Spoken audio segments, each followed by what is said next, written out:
Assalamualaikum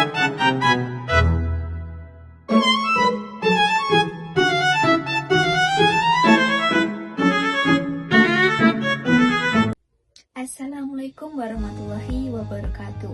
Perkenalkan, nama saya Miftahur Rahmah. Pada kesempatan kali ini, saya akan menyampaikan pembahasan mengenai yang pertama, pengertian dan ruang lingkup hukum perdata. Yang kedua, subjek dan objek hukum perdata. Yang ketiga, perbuatan hukum dan akibat hukumnya. Pengertian hukum perdata adalah cabang hukum yang mengatur hubungan antara individu atau badan hukum yang satu dengan yang lain dengan tujuan melindungi kepentingan pribadi para pihak secara seimbang. Hubungan hukum tersebut bersifat privat, bukan hubungan antara warga negara dengan negara. Ruang lingkup hukum perdata meliputi yang pertama, hukum orang yang mengatur tentang subjek hukum, ketetapan bertindak, dan status hukum seseorang. Yang kedua, hukum keluarga yang mengatur hubungan dalam keluarga seperti perkawinan, perceraian, dan perwalian. Yang ketiga, hukum harta kekayaan yang mengatur hak dan kewajiban yang bernilai ekonomi, termasuk perikatan dan perjanjian. Yang keempat, hukum waris yang mengatur peralihan harta kekayaan seseorang setelah meninggal dunia.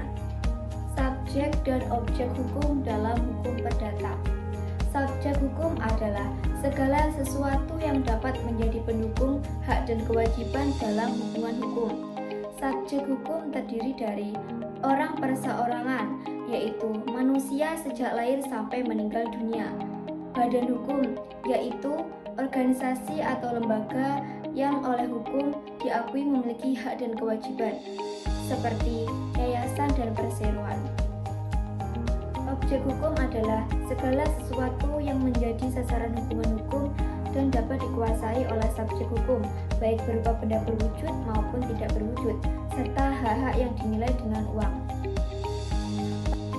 Peran keduanya adalah subjek hukum sebagai pelaku hubungan hukum, sedangkan objek hukum sebagai sesuatu yang menjadi tujuan atau kepentingan dalam hubungan hukum tersebut. Perbuatan hukum dan akibat hukumnya. Perbuatan hukum adalah perbuatan yang dilakukan oleh subjek hukum dengan sengaja dan kehendak untuk menimbulkan akibat hukumnya.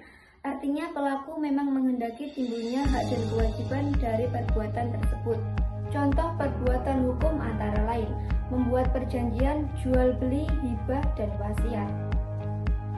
Akibat hukumnya antara lain, yang pertama timbulnya hak dan kewajiban bagi para pihak, yang kedua berubah atau hapusnya suatu hubungan hukum, yang ketiga timbulnya tanggung jawab hukum apabila perbuatan hukum tersebut melanggar ketentuan yang berlaku. Demikian pembahasan video kali ini, semoga yang dapat kami sampaikan bermanfaat. Terima kasih. Wassalamualaikum